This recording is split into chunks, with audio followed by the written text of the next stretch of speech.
So we're right now almost a month to this war. Reminding you, October 7th, Hamas launched the barbaric attack on the Israeli communities in South Israel, resulting in the war that we see right now. Israel infiltrated Gaza Strip, and this very day today, November 6th, the IDF spokespersons announced that Israel completed the circling of Gaza City. Gaza City is the major urban area in Gaza, and it's also the power center of Hamas. Its major commands and headquarters and so on are located in Gaza City.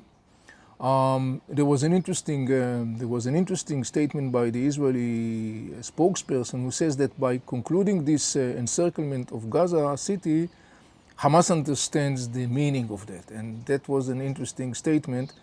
The way I read that statement is that actually Israel says to Hamas two things. One is that Hamas maneuvering space in the context of the kidnapped is further reduced following the encirclement of Gaza City. And the second thing is that Hamas' major assets from a military perspective is the whole story of the tunnels.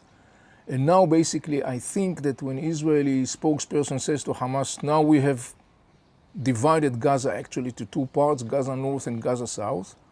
One of the meaning of that from a military operational perspective is now Israel has a growing maneuvering capacity to take care of the tunnels of Hamas, and at the same time, accordingly, Hamas' ability to further use the tunnels as it's been using so far, that ability is reducing. In a way, it's an interesting development from a military perspective, because I think that in a way it's kind of like further reducing the tunnels as assets for Hamas and more increasing the tunnels as a growing challenge for Hamas, because in the end of the day, if Israel is going, as it seems to be, like tighten the military pressure on Gaza City and simultaneously expanding its military operation on the ground, focusing more and more in the challenge of the tunnels, from a Hamas militant's perspective, the meaning of that is they either stay in the tunnels or will have to go out of the tunnels to try to confront the Israeli power on the ground. And in both cases, the options for Hamas militants are not very promising, let's put it this way. So this is one interesting development today, exactly almost 1 month to this war. There was another interesting development. At the same time, the United States of America formally announced that it has sent a nuclear submarine to the region. And that has to do with the largest, I would say it has to do with the US policy vis-a-vis this whole crisis, this whole war. And in that sense, I think that we can say by now, that the United States up until now can mark itself a very significant achievement in the way that the Biden administration handled the situation.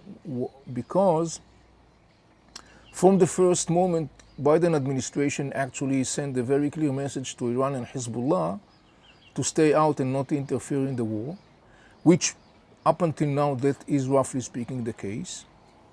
And in parallel to that, that statement, that was backed by military deployment of massive US force in the region, sent a very clear message that the United States for now mean business.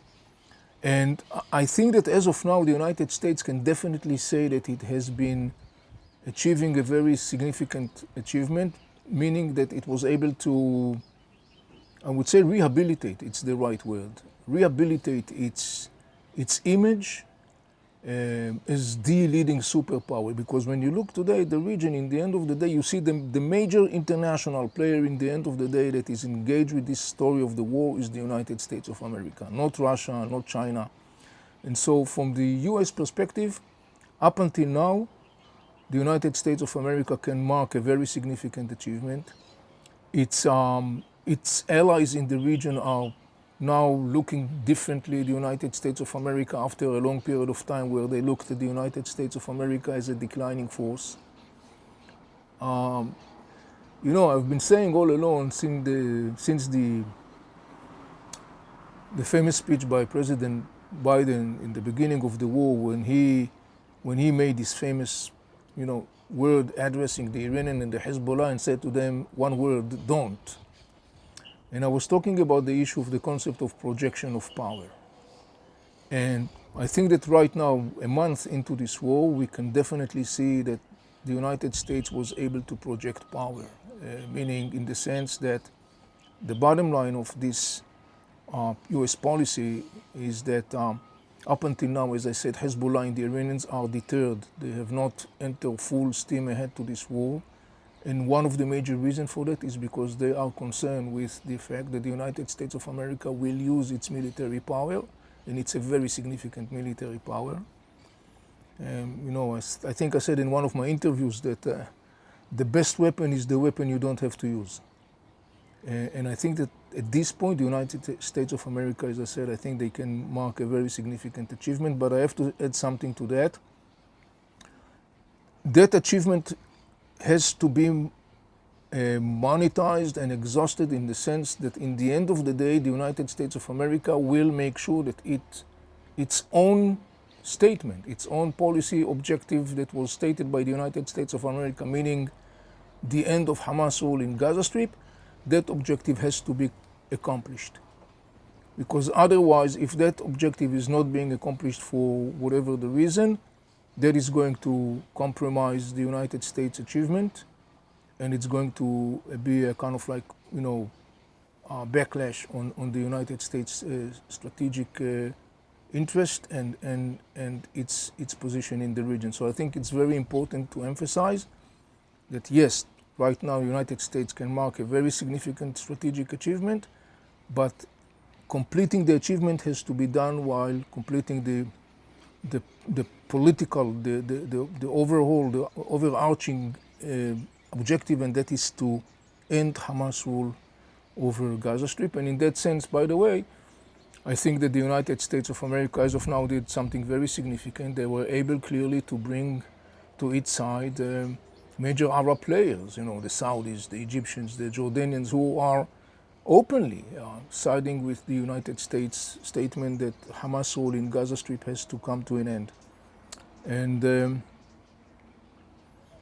look, for someone like me who has been following very closely what's going on in the region for so many years, the Arab position, at least of those players, Saudi Arabia, Egypt, Jordan, United Arab Emirates, and I'm not talking about the rhetoric and the statements and so on, but the fact that the Arab states are actually coming very close with the United States and standing by this objective of ending Hamas rule over Gaza Strip, that fact is not surprising because they loathe Hamas. Hamas presents those governments, the Saudis, the Egyptians, the Emiratis, the Jordanians. Hamas presents a very significant threat.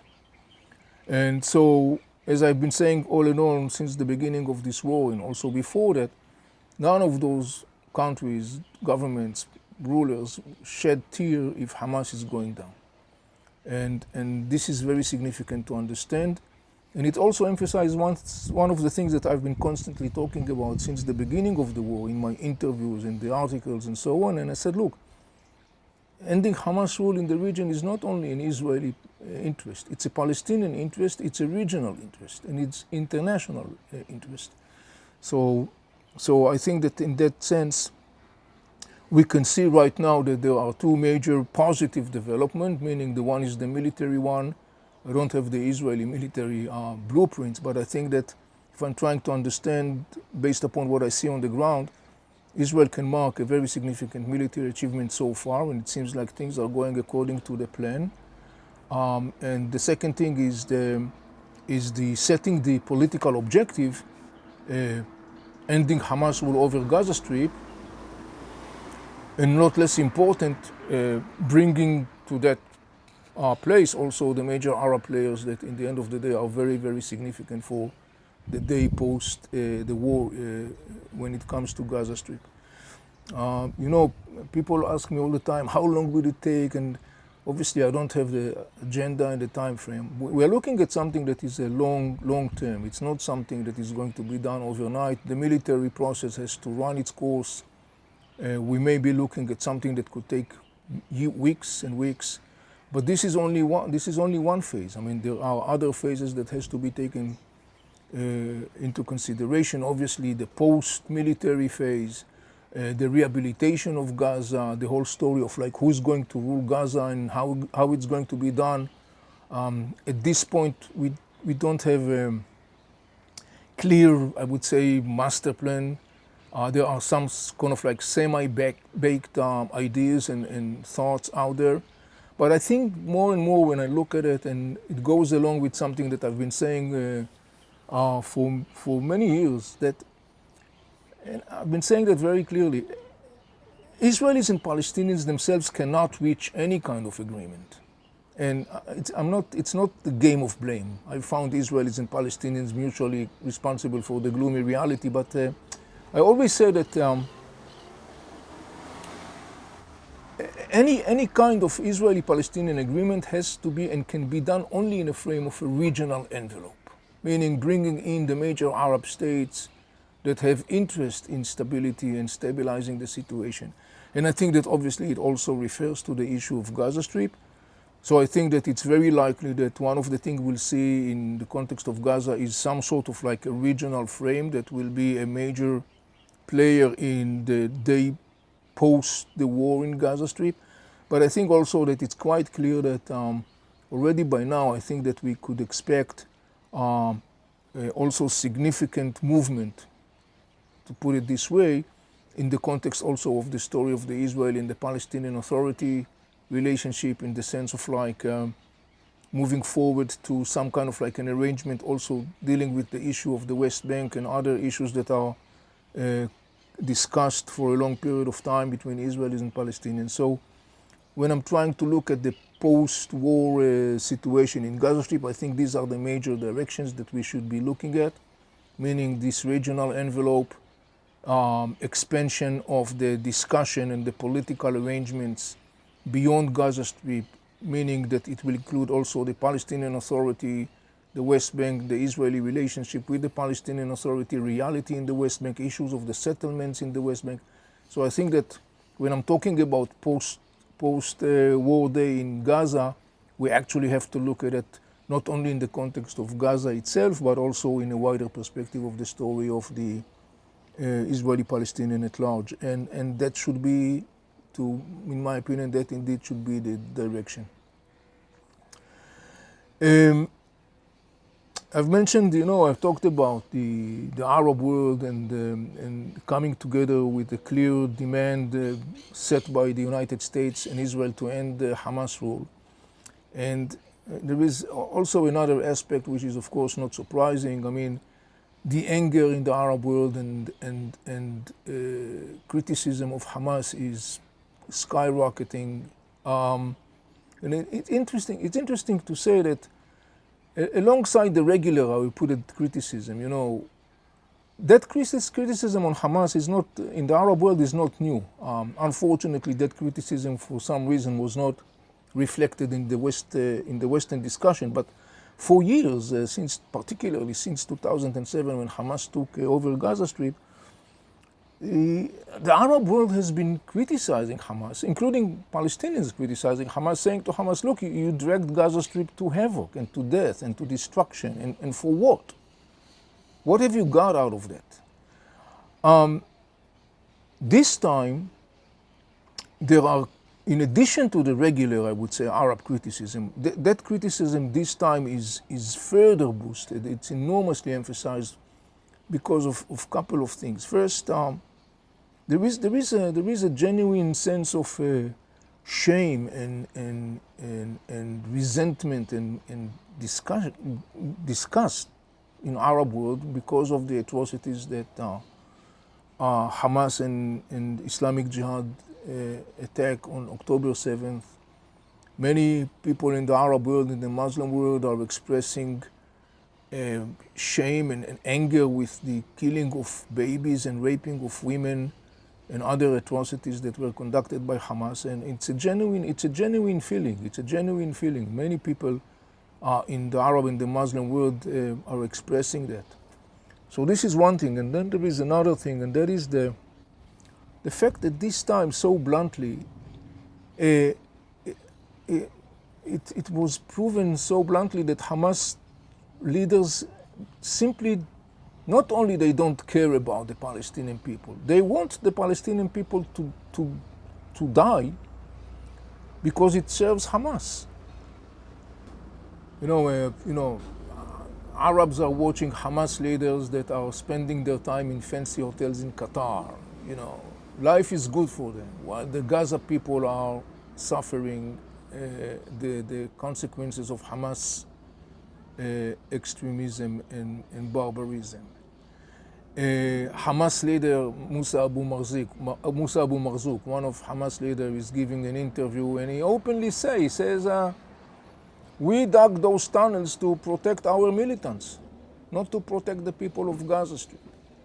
One of the interesting criticism I came across in the Arab world, an Egyptian commentator named Ibrahim Issa. Ibrahim Issa says to Hamas, he said, for the last 20 years you took over Gaza Strip, since 2007. You spent billions building those tunnels, fortifying those tunnels with cement that was supposed to be for building of hospitals and schools and other things for the people of Gaza. And he said, okay, never mind, you didn't do that, but didn't it occur to you to build one shelter for the people of Gaza? Not just to shelter your militants and your assets. So the anger in the Arab world is obviously boosting, and the anger on Hamas in the Arab world is obviously very much emphasized. And there is this element in the anger of the Arab world over Hamas, which is an interesting aspect, additional one, but from a different perspective. I said that, Hamas is not only not interested in defending the people of Gaza. Hamas wants to see as much as possible civilians killed in Gaza Strip. So that's the reason why Hamas is operating from these populated areas. That's the reason why Hamas is not taking care of sheltering those people. And the issue here is that from Hamas perspective, the more children are being killed in Gaza Strip, or the more civilians are being killed in Gaza Strip, it's good for Hamas, because Hamas knows, unfortunately, that it will get immediate solidarity with the international community, it will get immediate support by the international community, and that brings me to some of the things that we see very clearly this war, and this is what's going on in Europe and in the States, when you see that the presence of large communities of Muslims in Europe and Arabs, and also circles that are identifying with more progressive and leftist circles are actually, are coming together around this whole issue of the humanitarian crisis in Gaza and the killing of innocent people and so on and so on. So we got in some kind of an unholy alliance between Hamas, who deliberately, knowingly, and intentionally sacrifices people of Gaza for Hamas' own interest, together, and he's coming together with progressive leftist circles in the world. There is something interesting also about the whole issue of the demonstrations of Muslims and Arabs in Europe. We saw that in London and Paris and Berlin and other places. It's very emphasized. Those demonstrations are very emphasized. Among other things, one of the reasons they are so emphasized is because it's in a sharp contrast to the silence of those communities in the West. For example, vis-a-vis the whole story of the war in Syria, a bloody war that goes on for 12 and 13 years, or vis-a-vis the war that goes on in Sudan for a couple of months, and other places in the region where hundreds and thousands of Arabs and Muslims are killed by their own brothers. So this is yet another aspect that I've been watching. It's not new, but this time it feels like it's much more emphasized when you look at the whole story of the war that is going on. And then finally, and I think the most important thing to talk about, obviously, is the issue of the kidnapped. Hamas kidnapped 240 people, most of them Israeli civilians, to Gaza, kids and babies and women and senior citizens, Many of the kidnapped are foreign nationalities. Obviously, the international community, the world, they're all shocked by that. It's totally unacceptable. There is a demand for the immediate release of the kidnapped. The issue is that, again, for Hamas, and we are talking about a very viciously mindset-guided organization. The kidnapped are Hamas, one of Hamas' last cards to play with. And it's very obvious that Hamas will try to exhaust this card as much as possible, and particularly now when the pressure on Hamas is, military pressure on Hamas is increasing in Gaza Strip. Right now, when Israel accomplished this circlement of Gaza City, Hamas' dilemma vis-a-vis the whole issue of the kidnapped is going to deepen, because on the one hand, Israel says to Hamas, and it's backed by the international community in the United States, up until now, there will be no ceasefire before the kidnapped are going to be are released.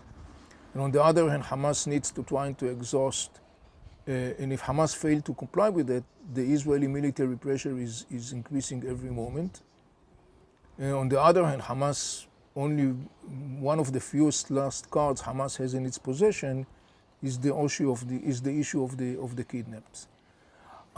So I think that unfortunately we'll continue to see this vicious game going on with all the attempts of to broker some kind of a deal.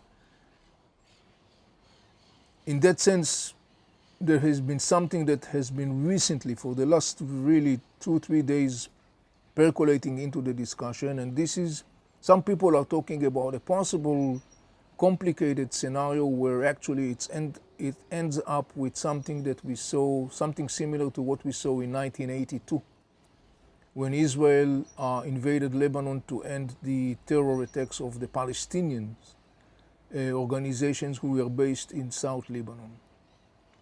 Back then in 1982, in the summer of 1982, the Israeli military move ended up with the deportation of all the militants, these Palestinian militants and their leadership, including Yasser Arafat, who were based back then in Lebanon. They all basically left Lebanon on a ship. They left Lebanon, they were deported. Most of them went to Tunisia and some other place in the Arab world. And in the last couple of days, there have been some kind of talks here, basically saying maybe we'll see the repeat of that scenario, meaning that as part of a complex deal with Hamas leaders, as part of the context of the story of the hostages, of the kidnapped, there will be some sort of a deal where Hamas leaders will be allowed to leave Gaza Strip, to go elsewhere in the Arab world, wherever, and the kidnapped will be released. I don't know to say how viable this scenario is. There are differences between the story of Hamas today in 2023 in Gaza Strip and the story of the Palestinians in Lebanon in 1982. The Palestinians in Lebanon in 1982 were basically guests in Lebanon. They were not indigenous. They were not.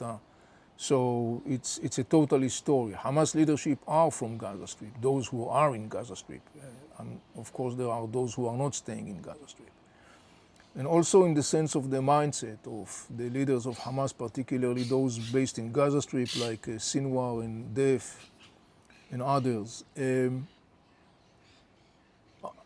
seems to me like they are kind of guided more by this mindset of Samson choice, sort of speaking. If I'm going down, everybody's going down with me. It's a kind of determinist outlook. I don't know to say if I can see Sinwar or Def or others of Hamas leaders in Gaza Strip who are based there. I don't see to say that they are going to leave Gaza Strip because I don't really think that this is their mindset. And so I don't know to assess at this point what's the viability of such a scenario. And then we also have to remember that Israel, formal objective of this war is to end and topple down Hamas rule over Gaza Strip, and it's also the United States' formal objective. A couple of days ago, and it goes back to what I was talking about, the mounting criticism on Hamas, including within the Palestinians. Palestinians in Gaza Strip, there is something about the story of Hamas and Gaza Strip that is complex. Hamas is from Gaza Strip. It was born in Gaza Strip in the 1980s. It has a strong presence in Gaza Strip, meaning in sense of like, it has a strong support base in Gaza Strip.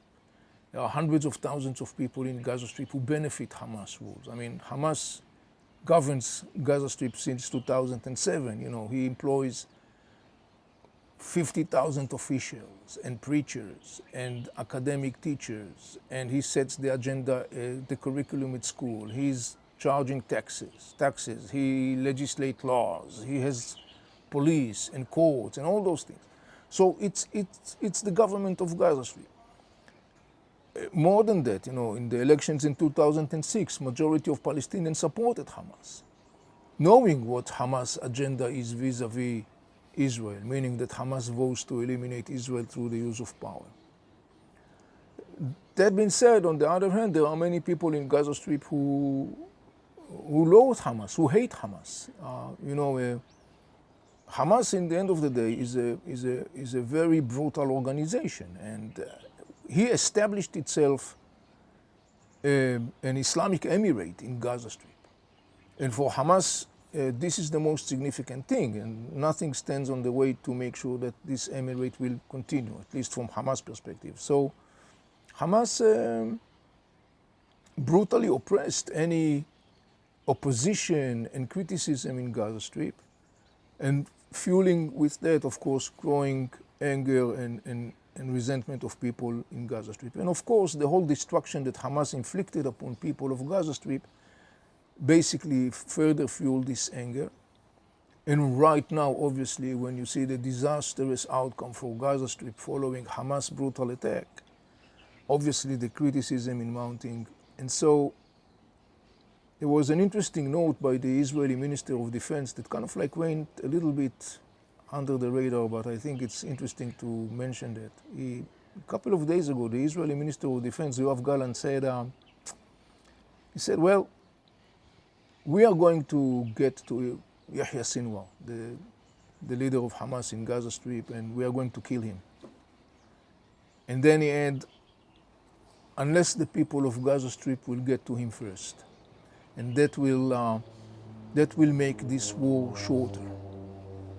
And this is an interesting note, because basically it reflects the understanding that there are many people in Gaza Strip that would like to see the end of Hamas.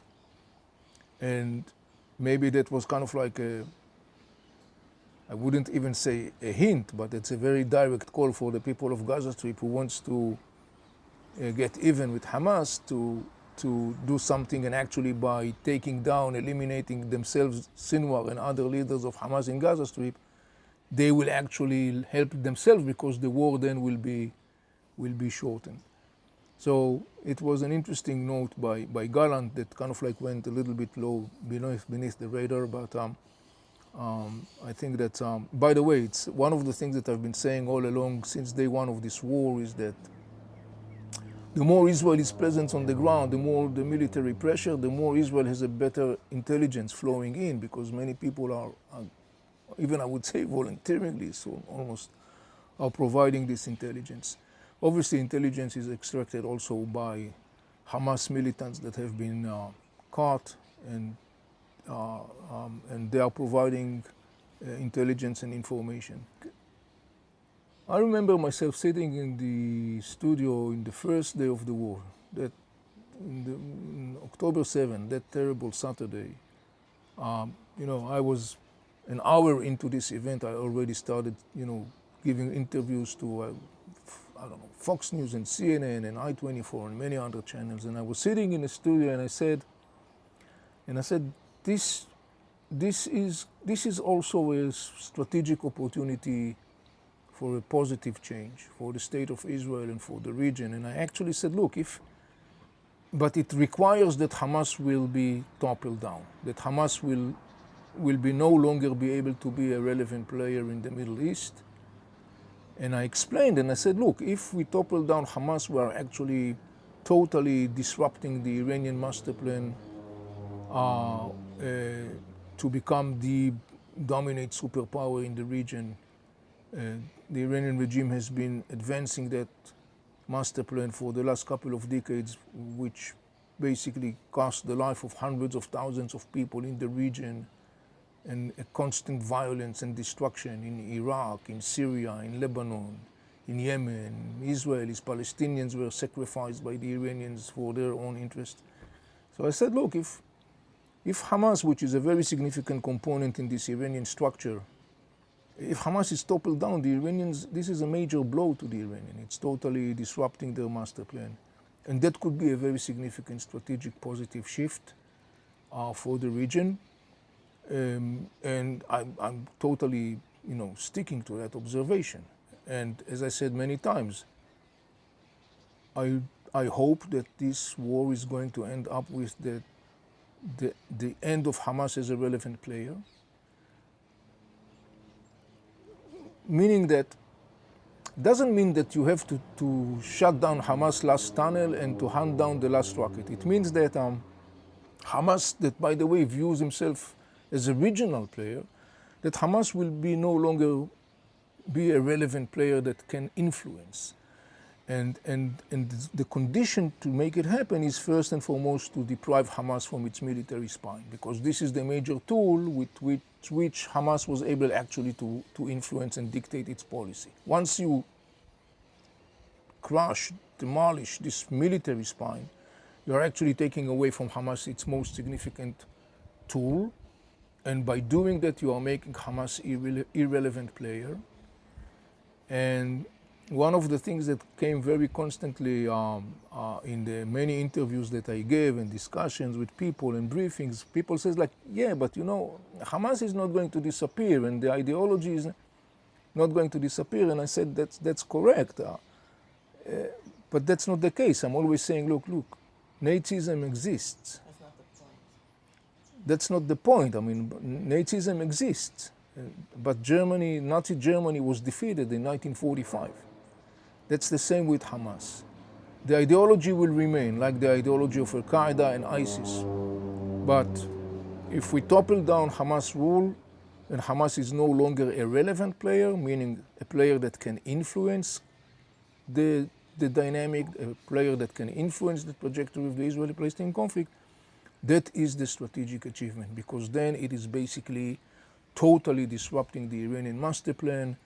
It basically presents a totally new horizons for the people of the region, the governments in the region that need stability, like Egypt and Jordan, United Arab Emirates, the Israelis, Palestinians. That will be a positive strategic change. That's what I said since day one of this war, on October 7th. And I said, and I was very clear, but the condition for that is to eliminate Hamas rule in Gaza Strip, to eliminate its military power, making Hamas irrelevant player. That's a must if we want to move forward into more positive trajectory. There is something interesting in the context of the Arab world and the issue of this war, because one of the things that many Arab commentators, I've been talking to people in the Arab world and I've been reading commentators in the Arab world and, reasonable people, and they are coming with something very significant. They are asking, didn't Hamas realize that his atrocities and barbaric attack is going to have such a severe repercussion on the people of Gaza? And didn't he realize that Hamas is a sophisticated organization in the end of the day? I mean, it was something that puzzled puzzled many people, not only in the Arab world, but I emphasize particularly the Arab world. And I also have been asked about it, so one explanation that I have in mind is Hamas views itself as a regional player. And so one of the explanations that I offered was that Hamas, as such, initiated this war because he wanted to send a message to the region saying, look, with this whole Arab-Israeli rapprochement and normalization, and particularly the growing dialogue between Israel and Saudi Arabia, Hamas, I'm sending a message to the region, and I'm saying to the people in the region, look, you can't do anything about the issue of the Israeli-Palestinian conflict without taking me, Hamas, into consideration. I have my agenda, I have my power, I have my objectives. If you will try to ignore those, I'm going to dictate, whether you like it or not, I'm going to dictate my agenda and my path. So he launched this attack guided by that. This is one explanation. I think there is another one which has to do with more the psyche of Hamas leaders, at least those who are in Gaza Strip. Look, when I'm looking at Hamas exists for almost 40 years now. It was established in Gaza Strip in the 1980s. It's coming with a very extreme, radical agenda. But in the end of the day, and particularly since 2007, when he actually took over Gaza Strip and established for himself an emirate, an Islamic emirate in Gaza Strip, Hamas looks around and say, okay, I have this emirate, I was able to position myself as a regional player, I was able to position myself as a very significant Palestinian player, but what's next? Because one of the things that Hamas constantly has been criticized by the Arab world was that in the end of the day, they said to Hamas, look, you didn't achieve any of your objectives. You didn't liberate Palestine. You didn't liberate Al-Quds, which is the Arabic name of Jerusalem. You didn't solve the issue of the Palestinian refugees. You actually failed to address almost every one of the objectives of the Palestinian people. And on top of that, you dragged Gaza Strip to havoc and destruction and death and so on, and despair and so on and so on. And indeed, in Gaza Strip, there has been growing discontent with Hamas. Because in the end of the day, the people of Gaza Strip didn't see any hope. They don't see any future because this is a closed circle dictated by Hamas. And I'm thinking to myself, maybe in a way, from a psychological perspective, the psyche of Hamas leaders says, like, in the end of the day, we're kind of like trapped in this dead-end street. And we don't really see a way out of that dead-end street because they are not going to change their rhetoric, they are not going to change their agenda, they are not going to, because they are devoted to that agenda. They are really ideologically identified with their radical agenda. We are not going to change our operational mode, meaning using violence and more violence and more violence. So in a way, Hamas finds itself trapped in some kind of like a dead-end street, particularly the leaders of Hamas in Gaza Strip. And I think that in a way, this Israeli-Arab normalization, and particularly the Israeli-Saudi dialogue, kind of like fueled sentiments of despair and frustration within Hamas leadership to the point that actually says, you know what, we don't care anymore. We're going to do something that is almost like a Samson choice. We're going to go down and bring down whatever we can going down with us. And I think that maybe that could be some sort of explanation to the answer that is constantly, frequently made in the world, and particularly in the Arab world. Had Hamas did not understand what would be the repercussion of this brutal and barbaric attack, I think that could be some sort of explanation to answer that question. And, talking about the Arab world, and I've been, talking about the United States achievement as of now, rehabilitating its image and its role as the superpower. Something interesting, only 2 weeks ago or so, when I think it was the first week of the war, President Biden was here, and he was also supposed to meet with Arab leaders, Egypt, Jordan, Saudi Arabia, but all those meetings back then were canceled. The background, the immediate background of that was the story of if you may remember, there was the story with this hospital in Gaza, Al-Ahli, that was allegedly reported as if Israel attacked the hospital, and there were hundreds of fatalities, and then Western media that rushed to publish it as fact realized that that was totally not the story. It was Islamic Jihad missiles, failed missile that crashed into this hospital or to the area next to the hospital, and there were not 300 or 500 or 900 fatalities. It was all totally inflated by Hamas, and the Western media basically didn't do their homework as they should. So that was the background why the meeting of Biden with the Arab leaders that was supposed to take the next day was actually canceled, and it didn't take place. But 2 weeks later, we see Blinken, Secretary of State Blinken, standing with major Arab leaders together, shoulder to shoulder, and basically they are all coming together around this understanding that Hamas rule in Gaza Strip must come to an end.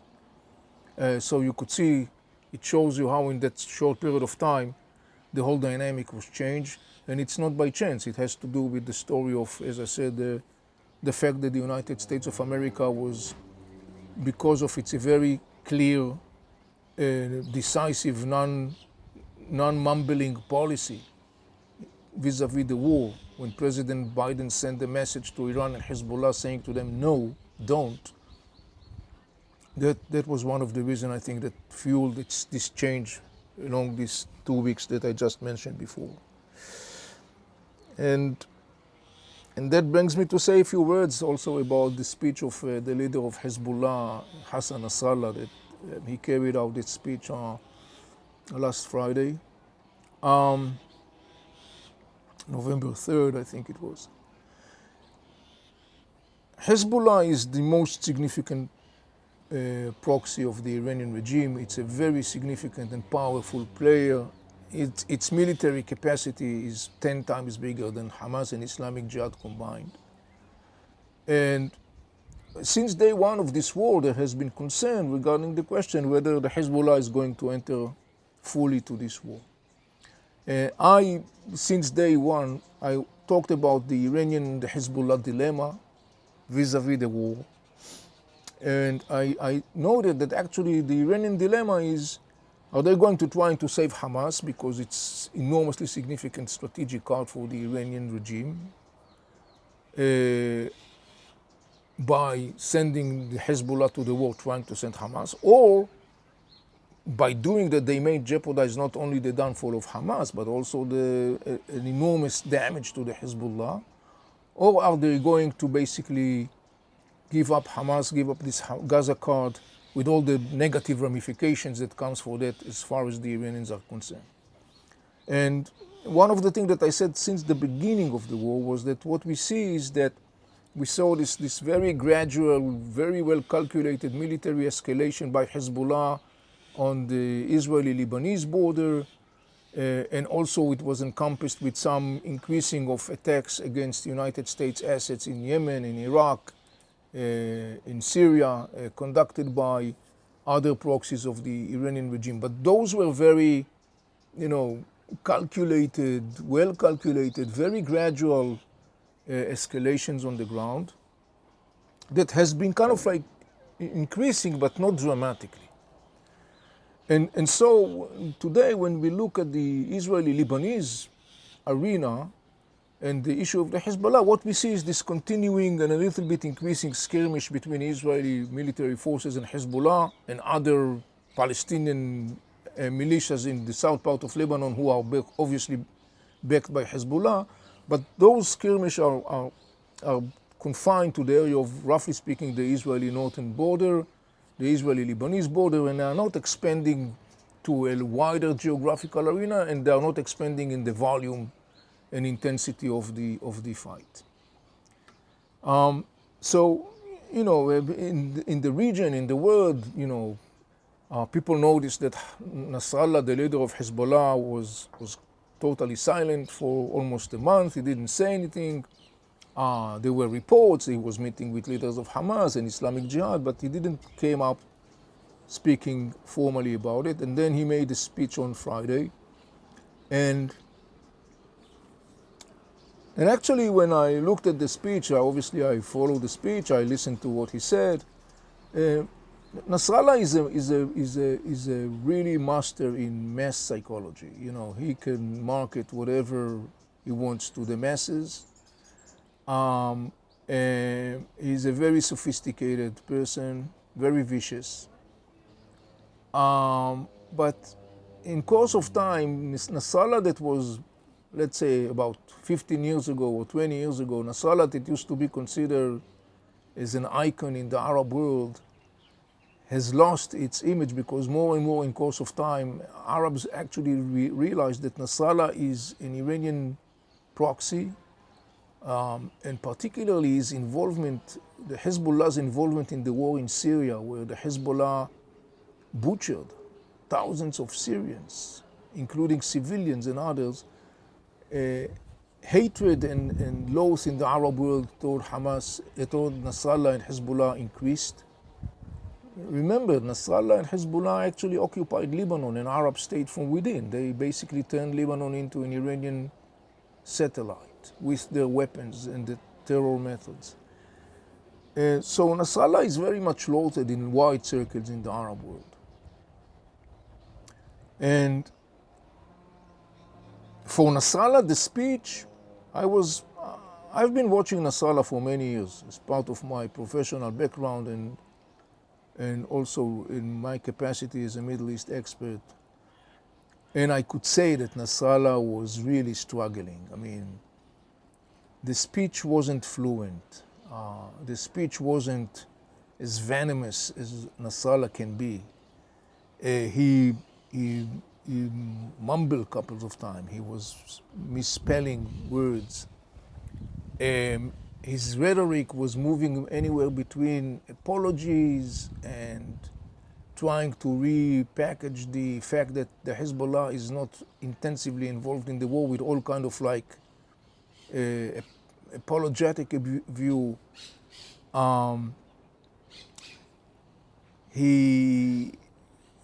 The emotional expression in his speech was mostly reflecting, to the best of my reading, it was reflecting particularly his attempt to kind of like try and to package in a way something that is a bitter pill for him.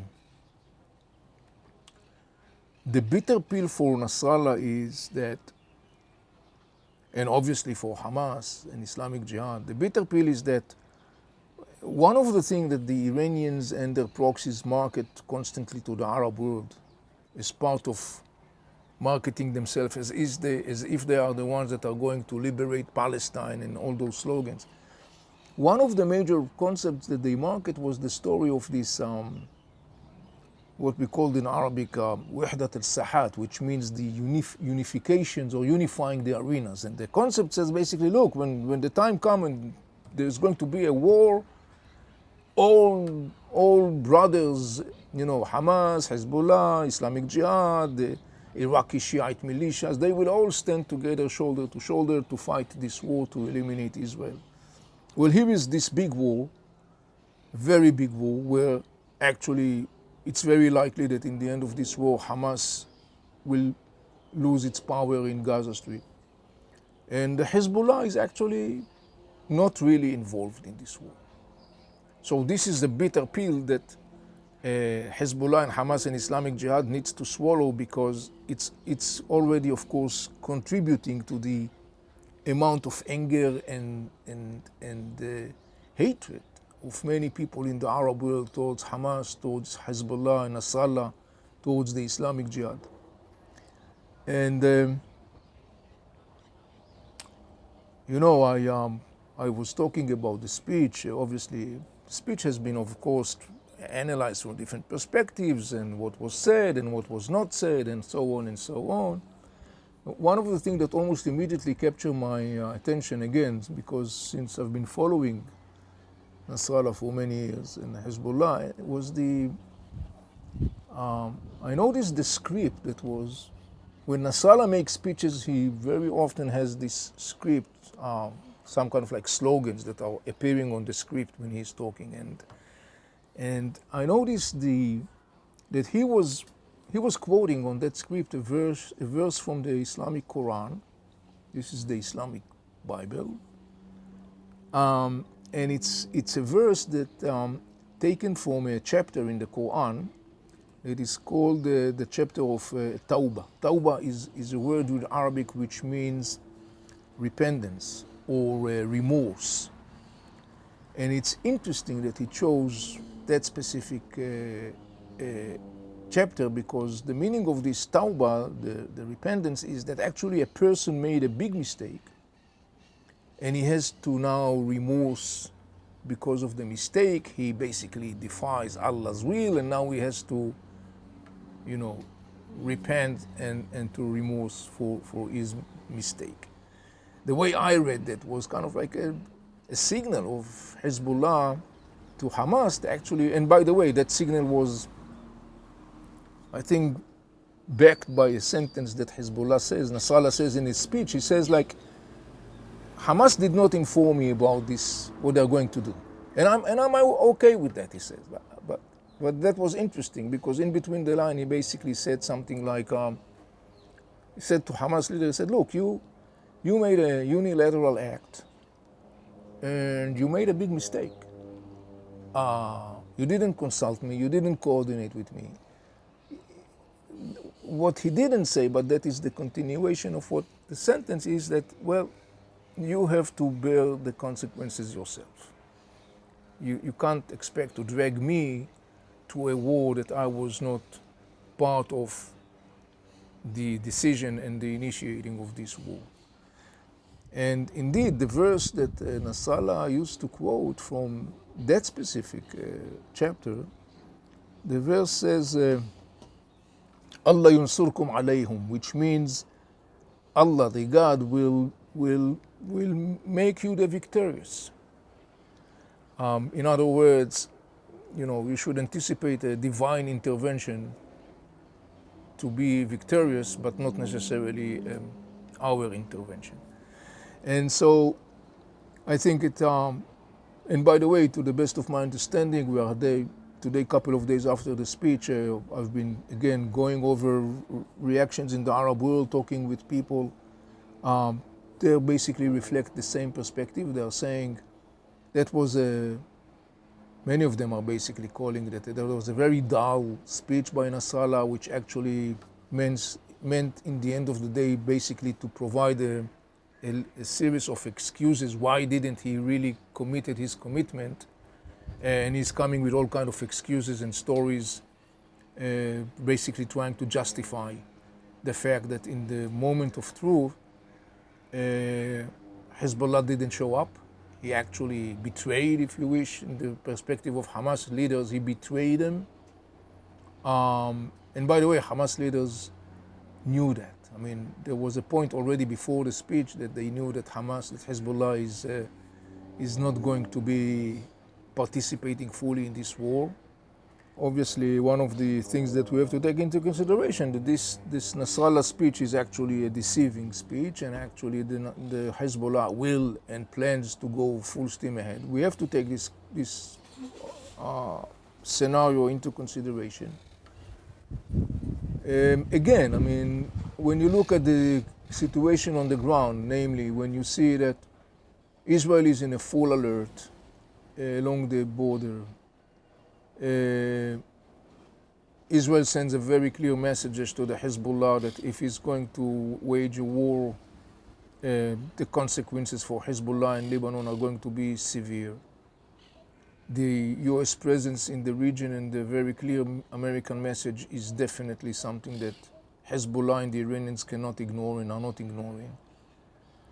And the situation in Lebanon is a crumbling state. I mean, if Hezbollah is going to participate full steam ahead in the war, the meaning of that is that Lebanon comes to an end. What remains of this country will basically disintegrate. It may be encompassed with a civil war inside Lebanon, which, by the way, presents Hezbollah as a challenge, because then it will have to divert resources and attention to what's going on inside Lebanon. So, again, not negating the possibility that this is kind of like a speech that is deliberately supposed to mislead.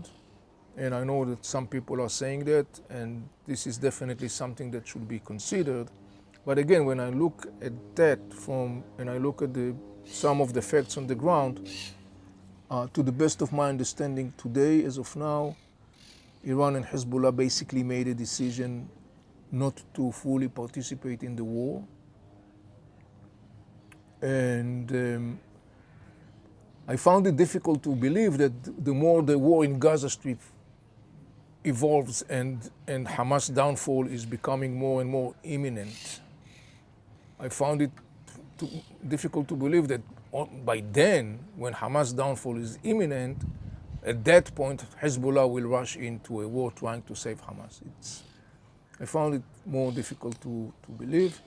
So my assessment as of now is that the Iranian and the Hezbollah actually took a decision not to involve in full capacity in this war.